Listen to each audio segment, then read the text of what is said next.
Hi, I'm Tim. Join me in this video as I discuss how wings, in particular flat airfoils, create lift. Let's get to it.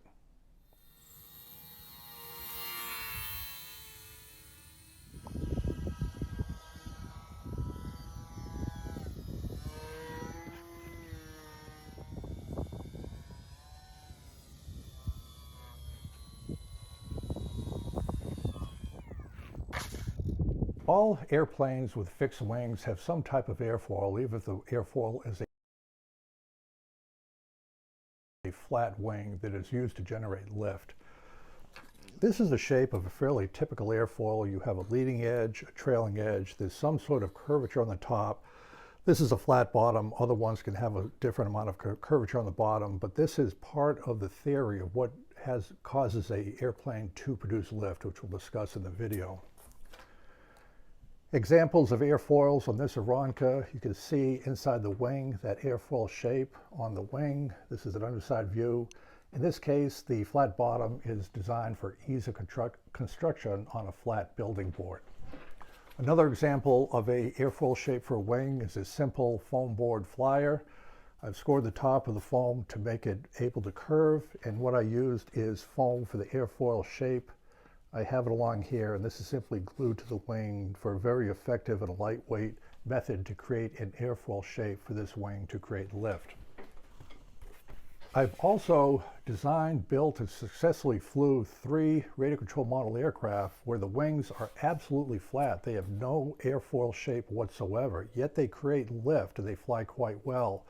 This is a 20-inch square foam board model. You can see it's just a flat piece of foam board, 3/16 inch square, 3/16 inch in width, and it flies actually quite well. Another example of a wing that is completely flat that flies well is this light Ranger flyer that I designed, covered with saran wrap. This is 3/16 inch foam board. There's carbon rods to provide strength of the wing. It is a completely flat airfoil with ailerons and flaperons, and again, it flies exceptionally well. So the question we'll discuss in this video is, how do wings with airfoil shapes, flat wings, create lift? How does that occur?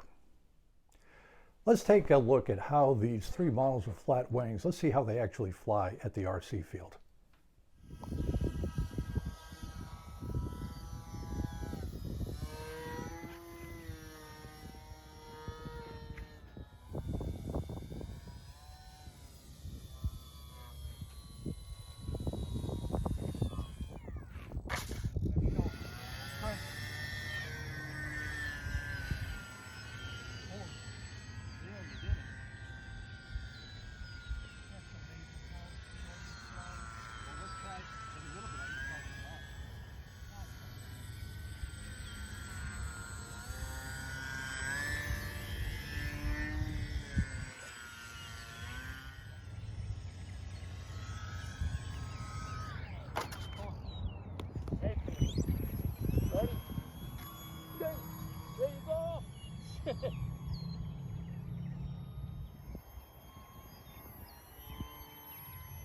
So what was the difference?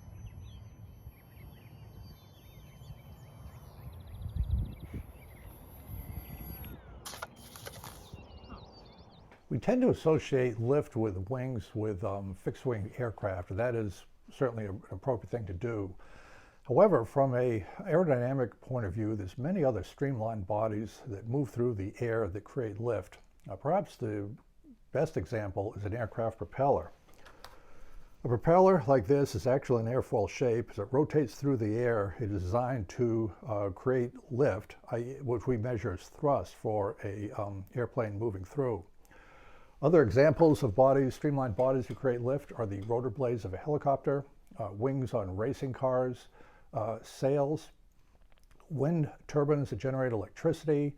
Even animals, a wide variety of animals, from birds to bats to flying squirrels, create lift as they fly through the air. In all these cases, they create lift. How does that occur?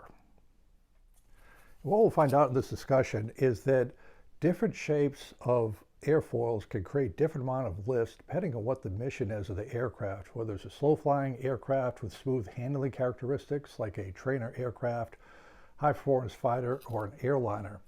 And if you don't draw or create the proper airfoil, for example, the flat wing airfoil, they still can create lift.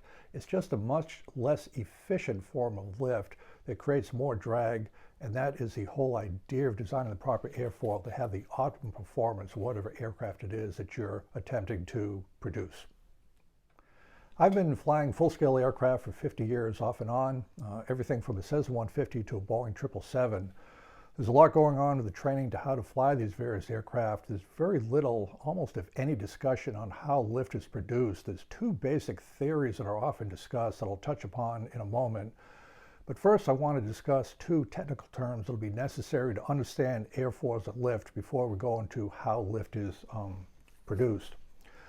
The first one is angle of attack, and I'll put some pictures up here that will give further descriptions of this. Every airfoil shape has what's called a chord line. The chord is the width from the front to the back of the airfoil. The chord line is simply a line drawn from the front of the airfoil to the tail, the aft end of the airfoil. Different chord lines will have different locations depending on the shape, the camber of the wing itself. When any wing is flying, there is a relative airflow, airstream coming onto that wing. If the wing, just for a discussion example, is perfectly symmetrical top and bottom, and the chord line is completely aligned with the relative airflow, no lift is being produced. As the wing inclinates and there is an angle between the oncoming airflow and the chord line, this is what starts producing lift. The higher the angle of attack, the greater the lift is produced. If you get to too high of an angle of attack with a wing, the air flowing over the top of the wing becomes disrupted. There are very technical terms of boundary layer separation. And when you get to what is called the critical angle of attack, the airflow no longer properly flows over the top of the wing. There's turbulence. And this is what we call an aerodynamic stall. The wing just can't fly at this high angle of attack. The answer for any stalling situation of an airfoil to reduce the, to get out of the stall is to simply reduce the angle of attack. This will increase the airflow over the wing and you'll be able to fly, continue to fly with the airflow from there. The other thing to keep in mind with airfoils, there are a wide range of airfoils that engineers have developed over the years, starting with the Wright brothers. Typically, the airfoil shapes vary during to the task at hand. For example, in the very early days of flight, the motors are very underpowered. They just didn't have enough power to fly the airplane. The airfoils had to be designed with a lot of camber, curvature to produce lift at slow air speeds, but they were very inefficient going fast because of the curvature of the airflow greatly increased drag as the airplanes went faster.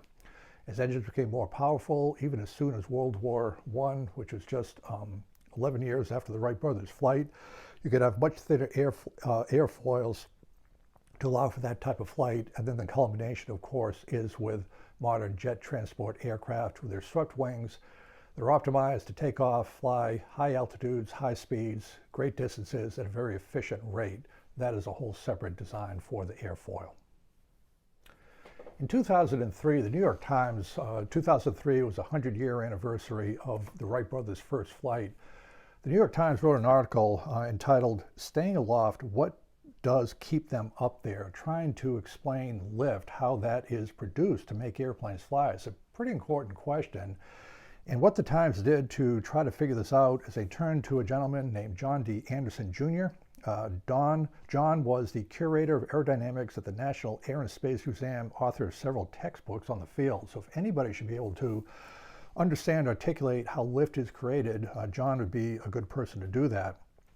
And what John said is that there's actually no agreement on what generates the aerodynamic force known as lift. And his quote is, "There is no simple one-liner answer to this. People give different answers to the question, some with religious fervor." And even today, 18 years after that article, there's still different accounts of what generates lift, each with its own defenders of why that is the correct view. And it seems puzzling with all that we know about aviation aerodynamics that we cannot explain what creates lift. So let's go into this just a little bit deeper. There are two basic explanations that how lift is produced that are taught to students commonly. That is Bernoulli's law and the Newton's third law of physics. Daniel Bernoulli was a Swiss mathematician who in 1738 was studying water flow, hydraulics, and how that happened with fluid, in this case water, because it's 1738. And as Bernoulli studied water flow tanks, he determined that when the velocity of a fluid increases, the pressure decreases, and vice versa.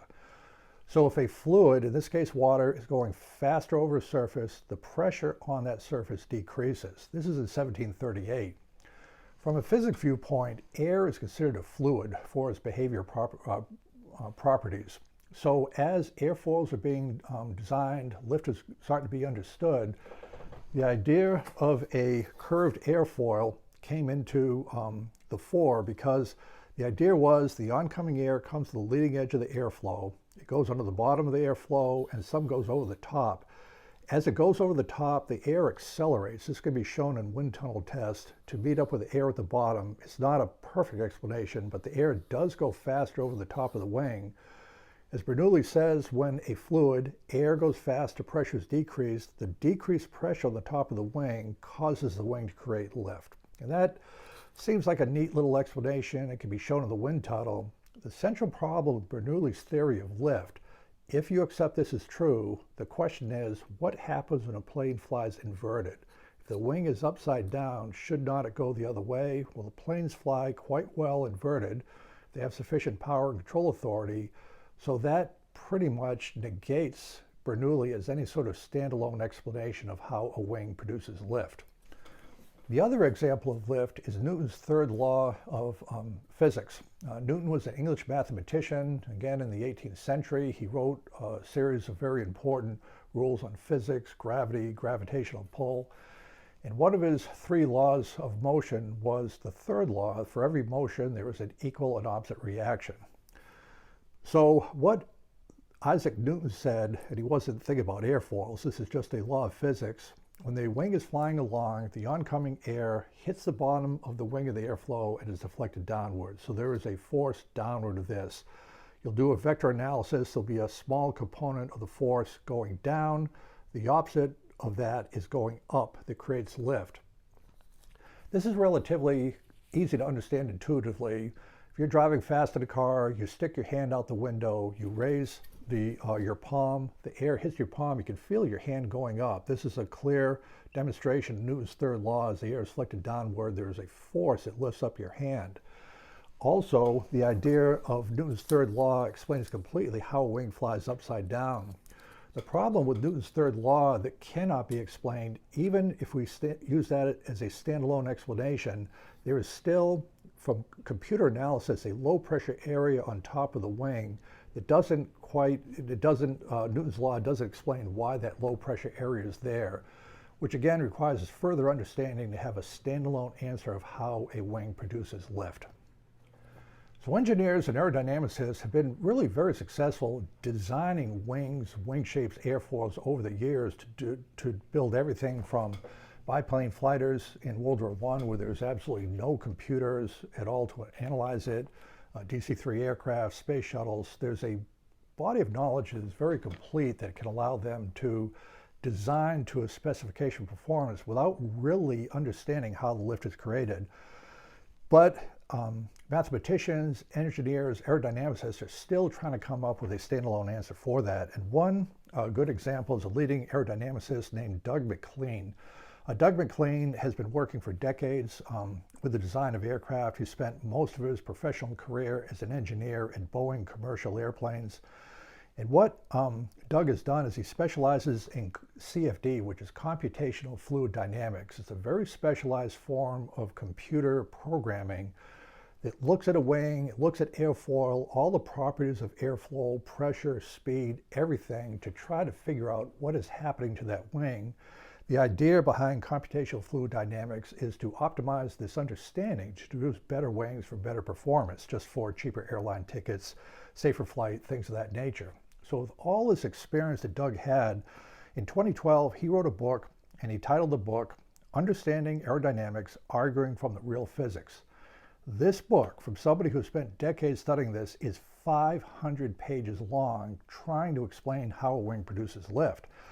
And what Doug did in section 7.3.3, he has a little 16-page standalone section out of this 500-page book called A Basic Explanation of Lift on an Airfoil Accessible to a Non-Technical Audience, just to try to explain to you and I what he's trying to do to the engineers out there. Doug said that this section was, quote, probably the hardest part of the book to write. I saw more revisions than I can count. I was never entirely happy with it. So that's a credit to Doug that he admits that this, with all of his work, he's still trying to figure this out. There are very other thoughtful people, think professors at MIT, that have counter discussions. They're making progress, but they're still not there for a unified theory of lift. So how does this discussion on airfoils and lift apply to RC models? The short answer is your model will fly better with the right airfoil than a flat bottom wing. As I demonstrated in the video, this airplane will fly. It actually handles quite good with the elevons. And again, all the information is in the description if you wish to see the full video. It's just not an efficient form of flight. We get away with this because these are very lightweight models. We can have relatively high power systems on them with the magic of the electric motors, and we get away with it. The video, you can see that the model flies at a relatively high angle of attack. That's on purpose because I wanted it to be slowed down so you can see it a little bit better in the video, but it does in fact fly. It's just not an efficient form of flight. When full-scale engineers are tasked with designing a wing, there's a variety of things they take into account. Perhaps the optimized example is building the wing for an airliner. For something like a Boeing 777, many of us have been on these airliner aircraft. They're very carefully designed to do specific roles, to take off with a given length of runway, to be able to fly properly with a very heavy load, to lose an engine, still can be safely climbing out. Great distance at a low fuel burn rate, then landing at whatever airport they're going at. But what's interesting, especially as a pilot of these aircraft, is incredibly small changes to that design can have disastrous impacts on performance. The best example, of course, is ice. If there is even an eighth of an inch of ice on these very carefully designed wing surfaces, the ice has to be removed before flight. If you cannot get that removed for whatever reason, no de-icing equipment, too much precipitation, the flight is canceled. You don't even take off because probably the most critical phase of flight for these very heavy aircraft is a takeoff. You're at slow airspeed, you're tracting gear, and everything has to go right. Nothing can go wrong. However, with other aircraft, there is more margin for the design. A very good illustration of this is the F-15 fighter aircraft. The F-15 is a frontline fighter for the United States Air Force. Israel flies the F-15. In 1983, this actually happened. An Israeli pilot in an F-18 was practicing air combat maneuvers with an A-4, a very common thing to do, to have a dissimilar aircraft to practice their maneuvers. The two pilots got a little bit closer than they had planned. There was a collision. The A-4, which is a much smaller airplane than an F-15, took the worst of it. The pilot had to eject out of that collision from the A-4. But the F-15 pilot was okay. Again, it's a very big aircraft, but what had happened in this collision in Israel in 1983, the right wing of the F-15 was knocked off the airplane. It was missing the right wing. The pilot could still fly the aircraft. The pilot slowed down to see how it would handle for controllability check for a landing, lost control. The pilot lifted the afterburners, which means there's a lot of power. He regained control of the aircraft. There was a field 10 miles away. The pilot managed to land in the field. An F-15 normally flies its final approach about 150, 160 miles an hour. In this case, the pilot came down final at 300 miles an hour, but landed the aircraft. Originally, the designers of the F-15, McDonnell Douglas, goes, this is impossible. It can't happen. An airplane can't fly with one wing missing, but it happened. And what the engineers did is they went back into the wind tunnel and studied it. The F-15, as I mentioned before, is a big airplane. With the twin engines, it's a fairly wide, big fuselage. That fuselage of the two engines is big enough to actually create enough lift to allow the airplane to fly at a high airspeed in this unique situation. So the question may come to your mind, well, gee, could a full-scale aircraft fly with a flat wing like with my RC model? And the answer is probably. What would happen is, from, again, a design viewpoint, without getting into the theories of lift, is when anybody is building a wing for a full-scale aircraft, there are three competing things you're working at: strength, thinness and lightness. To build a wing for a full-scale aircraft, you're probably going to have a wingspan around 30 feet. Cessna 150 has a 33-foot wingspan. If you're going to build a flat wing, it's going to be big enough to provide enough lift for that airplane. As you get the wing bigger, it's going to get thicker, it's going to get heavier with internal structure. I'm not quite sure where that would end up, but just like with the RC models, it probably could be done if you want to demonstrate it. It'd be a somewhat pointless exercise, I think, because you could demonstrate flight, if nothing else, straight down the runway, but it's very inefficient, and there are smarter, easier ways to do it with airfoils. That being said, there are two aircraft, full scale, that have relatively flat wings. Perhaps the best known example is the Fawcett Mobile. It is a home-built aircraft. You can see the pictures up here of that aircraft. It's a relatively flat wing that does fly. Not too many are built, but it does fly. Another example of an aircraft that has quite flat wings is the F-117 stealth fighter. The F-117 was developed in the early 1980s. It's a revolutionary concept because they wanted an aircraft that could be designed to be stealthy, in other words, not picked up by radars defending an enemy target, to try to get in a radar defended environment, drop the bombs and get out of there. At the time, there were two techniques to produce stealth. It was the shape of the aircraft to deflect the radar beams away from the receiver, and also special coatings to absorb the radar energy. Because Lockheed did not have the computers back in the early 1980s to really understand everything, they were limited to flat surfaces to properly deflect the radar beams. So the entire aircraft is a very carefully placed series of flat surfaces to deflect the radar beams. The engineers working on the design said, if we can curve some of these surfaces, the plane's going to fly a lot better. But it was more important to have the low radar observed stealth characteristics. They went with the flat surfaces, and they were utterly dependent on a computer to fly the airplane because it's just an inherently stable aircraft. So those are two examples of full-scale wings that are essentially flat wings. Thank you very much for joining me on this video, a discussion of lift. It was an interesting journey for me just to go back into the history of how lift is created. We know that lift exists. We know how to design to optimize it. It's just interesting. This is being filmed in 2021, that we don't truly have a standalone explanation accepted by engineers everywhere of how a wing produces lift. Maybe someday. The takeaway, I think, for radio control model airplane pilots, as well as full scale, the right airfoil for the wing produces better flying models. So we can certainly do flat wings. It's fun. It's a demonstration. It does work. There's nothing wrong with it. I think it makes a pretty good trainer aircraft because it's just so simple to build. If you crash it, you can build another one quickly. But for bigger aircraft, higher performance aircraft, think something like a World War II fighter, you absolutely don't want to mess around with a flat wing. You want the best airfoil. And even on that case, we've all seen the Spitfires and Messerschmitts at the RC field. They're gorgeous aircraft. But without things like flaps, they just can't be flown safely to land down. And this is clear on YouTube anyway. So thank you for joining me in this video. Good luck with the design efforts, and we'll see you at the RC field.